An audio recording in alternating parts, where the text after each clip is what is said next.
Today I'm going to show you how to manage dependencies the right way in ClickUp. Right, so what we want to do is jump down into one of our projects. You will see that at the top of the left hand side you'll have different views. Now if you don't have the list view in over here, which is what we actually need, you can just click on the plus views icon over here and go ahead, type in list. You'll see that list will come up and add that in over there. Now, once you're in the list view, you will actually see a bunch of different columns with headings. And what you actually need here is dependencies. So click on this plus icon over here. It says add a column, and go ahead, type in dependencies and toggle it on. We now have dependencies in our list over here.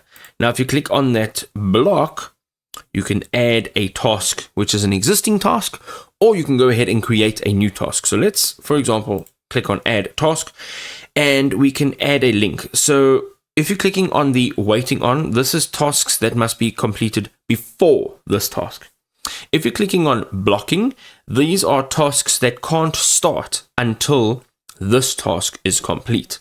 So task 1, of course, is the first task. Let's click on blocking. And here you will see a list of all your tasks. And basically what's going to happen is whichever task you select here cannot be started by anybody until task 1 has been marked as complete. You can also click on browse tasks. You'll be able to just go down here.